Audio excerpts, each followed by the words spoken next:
നമസ്കാരം. പുതിയ വീഡിയോയിലേക്ക് എല്ലാവർക്കും സ്വാഗതം. ഞാൻ രഞ്ജിത്ത് കൃഷ്ണൻ. ഇന്ന് ഞാൻ നിങ്ങളുടെ മുന്നിൽ സംസാരിക്കാൻ ആഗ്രഹിക്കുന്നത് ഇന്ത്യയുടെ ഇ-കൊമേഴ്സ് രംഗത്ത് ഒരു വിപ്ലവം സൃഷ്ടിച്ച ഒരു സംരംഭത്തെക്കുറിച്ചാണ്. അതാണ് മീഷോ. മേരി ഷോപ്പ് എന്നതിന്റെ ചുരുക്കപ്പേരാണ് മീഷോ.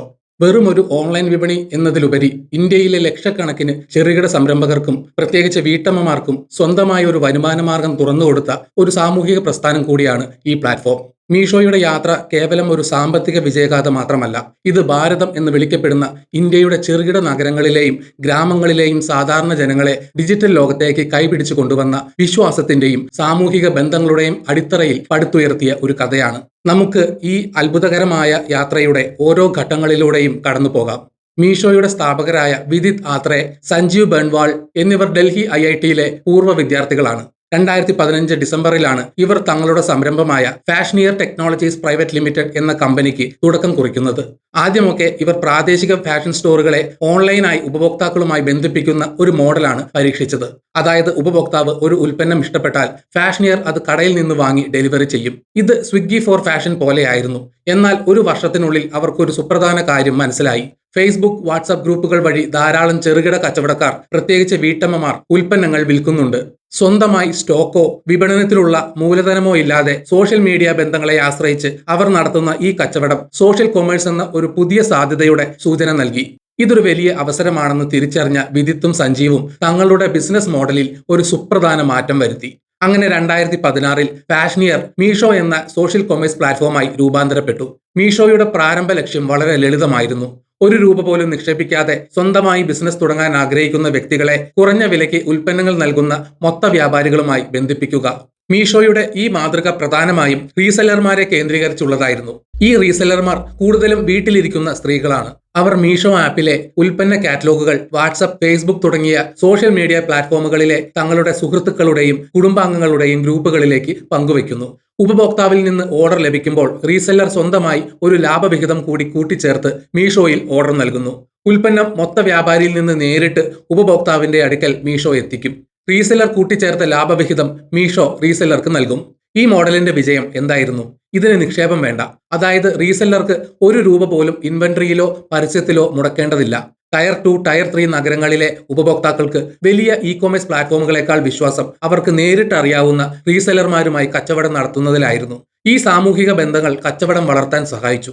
ആദ്യകാല നിക്ഷേപങ്ങൾ മീഷോയുടെ ഈ നൂതനമായ സോഷ്യൽ കൊമേഴ്സ് മോഡൽ നിക്ഷേപകരെ ആകർഷിച്ചു. 2017 ഒക്ടോബറിൽ സീരീസ് എ റൗണ്ടിൽ $3.4 മില്യൺ മീഷോ സമാഹരിച്ചു. 2019 ജൂണിൽ ലോകത്തിലെ ഏറ്റവും വലിയ സോഷ്യൽ മീഡിയ ഭീമന്മാരിൽ ഒന്നായ മെറ്റ പ്ലാറ്റ്ഫോമിൽ നിന്ന് $25 മില്യൺ നിക്ഷേപം ലഭിച്ചു. ഒരു ഇന്ത്യൻ സ്റ്റാർട്ടപ്പിൽ ഫേസ്ബുക്ക് നേരിട്ട് നിക്ഷേപം നടത്തുന്ന ആദ്യത്തെ സംഭവമായിരുന്നു ഇത്. ഇത് മീഷോയുടെ വളർച്ചയ്ക്ക് വലിയ പ്രചോദനമായി. 2019-2022 കാലഘട്ടം മീഷോയ്ക്ക് നിർണായകമായിരുന്നു. ഈ സമയത്താണ് മീഷോ ഒരു സാധാരണ സ്റ്റാർട്ടപ്പ് എന്നതിൽ നിന്ന് ഇന്ത്യയിലെ മുൻനിര ഇ-കൊമേഴ്സ് പ്ലാറ്റ്ഫോമുകളിൽ ഒന്നായി മാറിയത്. 2019 ഫെബ്രുവരിയിൽ മീഷോയിൽ 2.09 ലക്ഷം ഉപയോക്താക്കളും പ്രതിമാസം 1.2 ദശലക്ഷം ഓർഡറുകളും ഉണ്ടായിരുന്നു. 2020 മാർച്ചോടെ ഇത് 5.63 ലക്ഷം ഉപയോക്താക്കളും പ്രതിമാസം 3.1 ദശലക്ഷം ഓർഡറുകളുമായി വർദ്ധിച്ചു. 2020-നും 2022-നും ഇടയിൽ മീഷോയുടെ പ്രതിമാസ ട്രാൻസാക്ടിംഗ് ഉപയോക്താക്കളുടെ എണ്ണം ഏകദേശം 26 മടങ്ങ് വർദ്ധിച്ചു. 2022ഓടെ ഏകദേശം 120 ദശലക്ഷം പ്രതിമാസ ഉപയോക്താക്കൾ പ്ലാറ്റ്ഫോമിൽ ഉണ്ടായിരുന്നു. ഏകദേശം 910 ദശലക്ഷം ഓർഡറുകളാണ് ഈ പ്ലാറ്റ്ഫോം വഴി നടന്നത്. ഗ്രോസ് മെർച്ചൻഡൈസ് വാല്യൂ GMV, അതായത് മൊത്ത വ്യാപാര മൂല്യം 2 വർഷത്തിനുള്ളിൽ 9 മടങ്ങ് വർദ്ധിച്ച് 2022-ൽ ഏകദേശം $5 ബില്യൺ എത്തി. ലോകത്തിൽ ഏറ്റവും കൂടുതൽ ഡൗൺലോഡ് ചെയ്യപ്പെട്ട ഷോപ്പിംഗ് ആപ്പുകളിൽ ഒന്നായി മീഷോ 2021-ൽ ഇടം നേടി. 2021 സെപ്റ്റംബറിൽ fidelity management and research company, B capital group എന്നിവയുടെ നേതൃത്വത്തിൽ നടന്ന സീരീസ് F ഫണ്ടിംഗ് റൗണ്ടിൽ മീഷോ $570 മില്യൺ സമാഹരിച്ചു. ഈ നിക്ഷേപം മീഷോയുടെ മൂല്യം $2.1 ബില്യൺ ആയി ഉയർത്തി. ഇതോടെ മീഷോ യൂണിക്കോൺ ക്ലബിൽ, അതായത് $1 ബില്യൺ മൂല്യമുള്ള സ്റ്റാർട്ടപ്പുകളിൽ അംഗമായി. ഈ സമയത്ത് SoftBank, Prosus, B capital, Sequoia India, Meta തുടങ്ങിയ പ്രമുഖ നിക്ഷേപകരെല്ലാം മീഷോയിൽ പണം മുടക്കിയിരുന്നു. മീഷോയുടെ വളർച്ചയുടെ ഏറ്റവും വലിയ പ്രത്യേകത അത് സൃഷ്ടിച്ച സാമൂഹിക സ്വാധീനമാണ്. ലക്ഷക്കണക്കിന് ഇന്ത്യൻ സ്ത്രീകളെ, പ്രത്യേകിച്ച് വീട്ടമ്മമാരെ ഡിജിറ്റൽ സാക്ഷരതയിലേക്ക് കൊണ്ടുവരാനും സ്വന്തമായി വരുമാനം നേടാനും മീഷോ സഹായിച്ചു. ഒരു മൊബൈൽ ഫോൺ മാത്രം ഉപയോഗിച്ച് സ്വന്തം വീട്ടിലിരുന്ന് ഒരു ബിസിനസ് നടത്താൻ അവർക്ക് സാധിച്ചു. മീഷോയുടെ ഈ മൈക്രോ ഓന്റർപ്രണർഷിപ്പ് മാതൃക ഇന്ത്യയുടെ സാമ്പത്തിക വികസനത്തിൽ ഒരു പുതിയ അധ്യായം തുറന്നു. തുടക്കത്തിൽ റീസെല്ലർമാർ വഴിയുള്ള സോഷ്യൽ കൊമേഴ്സിന്റെ രാജാക്കന്മാരായിരുന്ന മീഷോ 2022 ശേഷം തങ്ങളുടെ ബിസിനസ് മോഡലിൽ ഒരു വലിയ മാറ്റം വരുത്തി. ഇത് ഒരു റീസെല്ലർ കേന്ദ്രീകൃത സോഷ്യൽ കൊമേഴ്സ് പ്ലാറ്റ്ഫോമിൽ നിന്ന് സീറോ കമ്മീഷൻ മോഡലുള്ള ഒരു pure E commerce market place എന്ന നിലയിലേക്ക് വളരുന്നതിന്റെ സൂചനയായിരുന്നു. മീഷോയുടെ ഏറ്റവും വലിയ വിപ്ലവകരമായ മാറ്റം വിൽപ്പനക്കാർക്ക് സീറോ കമ്മീഷൻ മോഡൽ പ്രഖ്യാപിച്ചതാണ്. മറ്റ് ഇ കൊമേഴ്സ് പ്ലാറ്റ്ഫോമുകളിൽ ഉൽപ്പന്നങ്ങൾ വിൽക്കുമ്പോൾ ഓരോ ഇടപാടിനും ഒരു നിശ്ചിത ശതമാനം കമ്മീഷനായി ഈടാക്കും. എന്നാൽ മീഷോ എല്ലാ ഉൽപ്പന്ന വിഭാഗങ്ങളിലും സീറോ കമ്മീഷൻ നടപ്പിലാക്കി. ഇതിലൂടെ ചെറുകിട കച്ചവടക്കാർക്ക് തങ്ങളുടെ മുഴുവൻ ലാഭവും നിലനിർത്താൻ സാധിച്ചു. ഇത് ചെലവ് കുറഞ്ഞ രീതിയിൽ ഉൽപ്പന്നങ്ങൾ വിൽക്കാൻ വിൽപ്പനക്കാരെ പ്രോത്സാഹിപ്പിച്ചു. ഇത് മീഷോയെ ഇന്ത്യയിലെ ഏറ്റവും കുറഞ്ഞ വിലയിൽ ഉൽപ്പന്നങ്ങൾ ലഭ്യമാകുന്ന ഒരു പ്ലാറ്റ്ഫോമാക്കി മാറ്റി. സീറോ കമ്മീഷന് പുറമെ മീഷോ മറ്റ് 2 സുപ്രധാന നയങ്ങൾ കൂടി നടപ്പിലാക്കി. ഓർഡറുകൾ റദ്ദാക്കുന്നതിനോ വൈകി അയക്കുന്നതിനോ വിൽപ്പനക്കാരിൽ നിന്ന് പിഴ ഈടാക്കുന്നത് മീഷോ ഒഴിവാക്കി. ഇത് വിൽപ്പനക്കാർക്ക് ആത്മവിശ്വാസം നൽകി. വിൽപ്പനക്കാർക്ക് അവരുടെ പണം 7 ദിവസത്തിനുള്ളിൽ വേഗത്തിൽ ലഭിക്കുമെന്ന് ഉറപ്പാക്കി. ഇത് അവരുടെ ബിസിനസ്സിൽ പണം വീണ്ടും നിക്ഷേപിക്കാൻ സഹായിച്ചു. കമ്മീഷൻ ഇല്ലാതെ എങ്ങനെ മീഷോ പണം സമ്പാദിക്കുന്നു? മീഷോയുടെ വരുമാനം പ്രധാനമായും വരുന്നത് മൂല്യവർദ്ധിത സേവനങ്ങളിലൂടെയാണ്. പ്ലാറ്റ്ഫോമിൽ ഉൽപ്പന്നങ്ങൾ പ്രോത്സാഹിപ്പിക്കാൻ ആഗ്രഹിക്കുന്ന വിൽപ്പനക്കാരിൽ നിന്ന് പരസ്യ ഫീസ് ഈടാക്കുന്നു. ഇത് മീഷോയുടെ പ്രധാന വരുമാന സ്രോതസ്സാണ്. മീഷോയുടെ സ്വന്തം ലോജിസ്റ്റിക്സ് വിഭാഗമായ വാൽമോ വഴി വിൽപ്പനക്കാർക്ക് ഷിപ്പിംഗ് സേവനങ്ങൾ നൽകുന്നു. ഇതിലൂടെ മീഷോ വരുമാനം നേടുന്നു. ഉൽപ്പന്നത്തിന്റെ ഭാരവും വിതരണ ദൂരവും അനുസരിച്ചാണ് ഷിപ്പിംഗ് ചെലവ് കണക്കാക്കുന്നത്. മീഷോ മാൾ ഇത് ബ്രാൻഡഡ് ഉൽപ്പന്നങ്ങൾക്കായി പ്ലാറ്റ്ഫോമിലുള്ള ഒരു പ്രത്യേക വിഭാഗമാണ്. ബ്രാൻഡഡ് ഉൽപ്പന്നങ്ങൾക്ക് ഈ വിഭാഗത്തിൽ മീഷോ 2 മുതൽ 5% വരെ കമ്മീഷൻ ഈടാക്കുന്നു. വിൽപ്പനക്കാർക്ക് അവരുടെ കച്ചവടത്തിന്റെ വലിപ്പം അനുസരിച്ച് മീഷോ ഇൻസ്റ്റന്റ് ക്യാഷ് വഴി ഹ്രസ്വകാല വായ്പകൾ നൽകുന്നു. ഇതിലൂടെയും പലിശ രൂപത്തിൽ വരുമാനം ലഭിക്കുന്നു. 2024 മീഷോ തങ്ങളുടെ ഇൻഹൌസ് ലോജിസ്റ്റിക്സ് പ്ലാറ്റ്ഫോമായ വാൽമോ അവതരിപ്പിച്ചത് ഒരു സുപ്രധാന ചുവടുവെപ്പായിരുന്നു. വിവിധ ലോജിസ്റ്റിക്സ് ദാതാക്കളെ ഏകോപിപ്പിച്ച് വിൽപ്പനക്കാർക്ക് ഷിപ്പിംഗ് സേവനങ്ങൾ നൽകുന്ന ഒരു മാർക്കറ്റ് പ്ലേസ് ആണ് വാൽമോ. ഇത് ഡെലിവറി കാര്യക്ഷമത വർദ്ധിപ്പിക്കാനും ചെറുകിട സംരംഭകരെ പിന്തുണയ്ക്കാനും മീഷോയുടെ വരുമാനത്തിന് സംഭാവന നൽകാനും സഹായിച്ചു. 2024 മീഷോയുടെ പ്രതിദിന ഓർഡറുകളുടെ 50%-ലധികം വാൽമോ കൈകാര്യം ചെയ്തിരുന്നതായി റിപ്പോർട്ടുകൾ പറയുന്നു. മീഷോയുടെ വരുമാനം ഓരോ വർഷവും വർദ്ധിച്ചു വന്നു.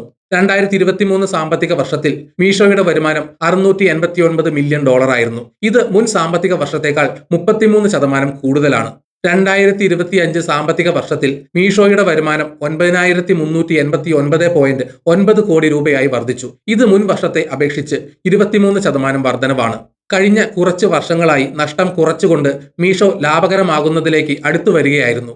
എന്നാൽ 2025 സാമ്പത്തിക വർഷത്തിലെ അറ്റ നഷ്ടം 3941.7 കോടി രൂപയായി ഉയർന്നു. എങ്കിലും ഈ കുത്തനെയുള്ള വർധനവ് പ്രധാനമായും കമ്പനിയുടെ റെഡോമിസൈലിംഗ്, അതായത് US-ൽ നിന്ന് ഇന്ത്യയിലേക്ക് കമ്പനിയുടെ ആസ്ഥാനം മാറ്റിയതിനെ തുടർന്നുണ്ടായ ഒറ്റത്തവണ നികുതി ചെലവുകൾ കാരണമാണെന്നാണ് റിപ്പോർട്ടുകൾ സൂചിപ്പിക്കുന്നത്. അല്ലാത്തപക്ഷം കമ്പനിയുടെ പ്രവർത്തന ലാഭത്തിലെ മെച്ചം ശ്രദ്ധേയമായിരുന്നു. മീഷോ തങ്ങളുടെ പ്ലാറ്റ്ഫോമിൽ നിന്ന് വ്യാജ ലിസ്റ്റിംഗുകളും നിയന്ത്രിത ഉൽപ്പന്നങ്ങളും നീക്കം ചെയ്യുന്നതിനായി പ്രൊജക്ട് സുരക്ഷ പോലുള്ള സുരക്ഷാ സംരംഭങ്ങൾ ആരംഭിച്ചത് ഉപഭോക്തൃ വിശ്വാസം ഉറപ്പാക്കാൻ സഹായിച്ചു.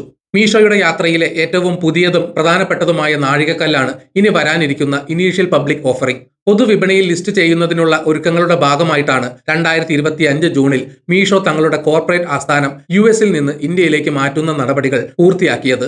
ഇത് ഇനീഷ്യൽ പബ്ലിക് ഓഫറിംഗിന് മുന്നോടിയായുള്ള ഒരു പ്രധാന നീക്കമായിരുന്നു. 2025 ഒക്ടോബറിൽ securities and exchange board of India SEBI മീഷോയുടെ ഇനീഷ്യൽ പബ്ലിക് ഓഫറിംഗ് രേഖകൾക്ക് അംഗീകാരം നൽകി.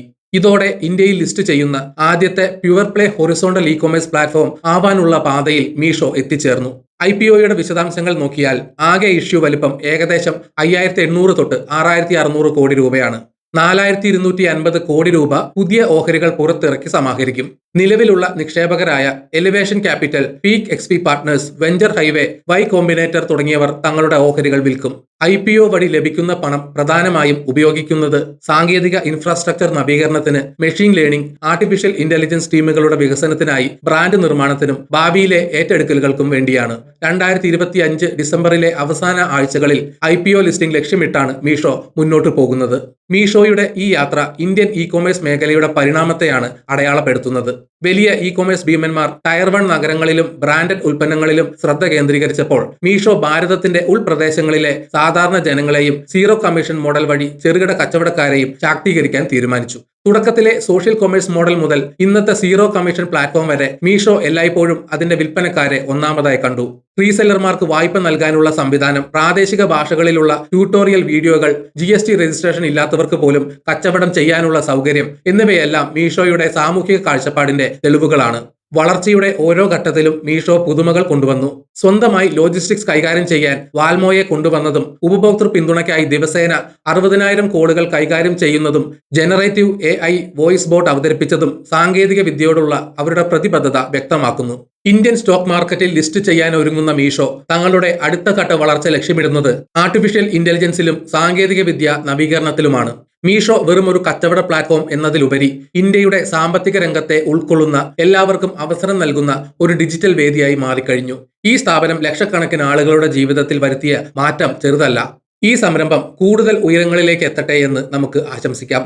ഈ വീഡിയോ ഇവിടെ വെച്ച് നിർത്തുന്നു. നിങ്ങൾക്ക് വീഡിയോ ഇഷ്ടപ്പെട്ടെങ്കിൽ ലൈക്ക് ചെയ്യുക, ചാനൽ സബ്സ്ക്രൈബ് ചെയ്യാൻ മറക്കരുത്. നിങ്ങളുടെ വിലയേറിയ അഭിപ്രായങ്ങൾ കമന്റിൽ രേഖപ്പെടുത്തണം. നോട്ടിഫിക്കേഷൻ ബെൽ ബട്ടൺ അമർത്താൻ മറക്കരുത്. മറ്റൊരു വീഡിയോയുമായി വീണ്ടും കാണാം. ജയ് ഹിന്ദ്.